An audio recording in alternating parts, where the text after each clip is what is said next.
পুলিশের দুইজন সদস্যকে আমরা দেখতে পাচ্ছি। পুলিশের দুইজন সদস্যকে মারধর করা হচ্ছে। এলাকাবাসী তাদেরকে মারধর করছে এবং পুলিশ কোনোভাবেই এখানে বিক্ষুব্ধ যে জনতা রয়েছেন তাদেরকে থামাতে পারছিলেন না। এক পর্যায়ে পুলিশ এখানে গুলি করা শুরু করে এবং তারা টিয়ারশেল নিক্ষেপ করে এবং তাদের যেই সাউন্ড গ্রেনেড, টিয়ারশেল ইত্যাদি আসলে বিভিন্ন ধরনের গোলা বারুদ আসলে সেখানে নিক্ষেপ করা হয়। তো আমরা একটি ভবনের ছাদে আবারও এসেছি। এখান থেকেই মূলত সরাসরি দেখাবো বা সরাসরি দেখানোর চেষ্টা করছি।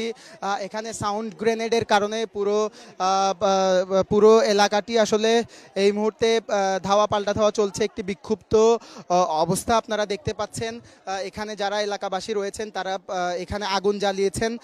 আগুন জ্বালিয়ে সড়কের মাঝখানে অবরোধ তৈরি করে রেখেছেন এবং তারা আসলে প্রতিবাদ জানাচ্ছেন। তারা যেটি বলছেন যে এটি তাদের দেয়ালে পিঠ থেকে গিয়েছে, যার কারণেই মূলত তারা এই কোনোভাবেই তারা আইনে বিশ্বাস করতে চান না, কোনোভাবেই ধর্ষণকারীর বিচার হয় না বাংলাদেশে, যার কারণেই তারা এখানে এসেছেন। তারা সরাসরি শাস্তি দিতে চান, জনসম্মুখে তারা শাস্তি চান, বিচারের দাবিতে আর অপেক্ষা করতে চান না।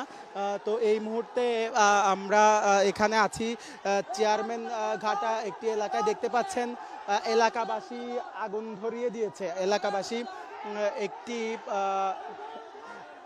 এখানে নিশ্চয়ই দেখতে পাচ্ছেন উত্তপ্ত একটি পরিস্থিতি। পুরো এলাকাটি থমথমে অবস্থা বিরাজ করছে।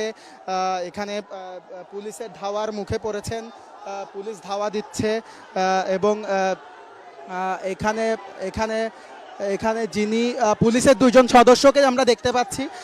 পুলিশের দুইজন সদস্যকে মারধর করা হচ্ছে। এলাকাবাসী তাদেরকে মারধর করছে এবং এক পর্যায়ে বাইক সহ ফেলে দিয়েছে এবং আগুনে পড়েছে।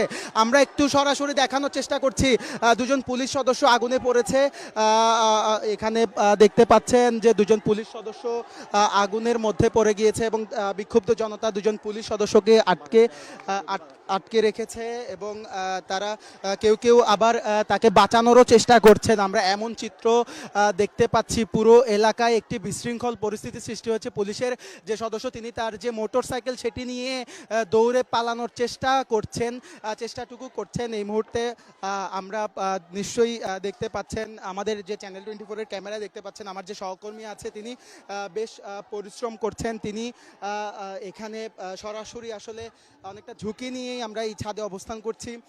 সরাসরি দেখানোর চেষ্টা করছি যে এখানের যে উত্তপ্ত যে পরিস্থিতি, সেই পরিস্থিতি কোনোভাবেই থামছে না।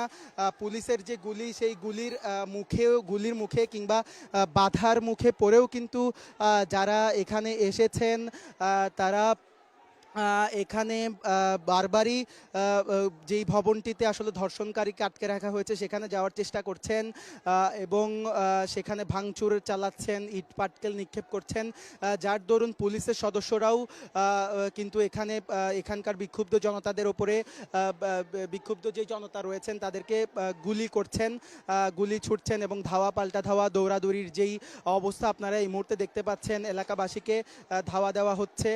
দুজন পুলিশ সদস্যকে খানিক আগেই তারা বাইক নিয়ে এখান দিয়ে যাচ্ছিলেন বা মোটরসাইকেল নিয়ে যাচ্ছিলেন, সেই যাওয়ার মুহূর্তে তাদেরকে এখানে আটকে দেওয়া হয় এবং আটকে দেওয়ার পরে এখানে যেই সড়কে আগুন জ্বালানো হয়েছিল, অবরোধ তৈরি করা হয়েছিল বা এখানে সাউন্ড গ্রেনেড ছোড়ার কারণে এখানে যে ধোঁয়া সৃষ্টি হয়েছিল, সেই ধোঁয়া থেকে মূলত বাঁচার জন্য কিছু কিছু জায়গায় আগুন জ্বালানো হয়েছে।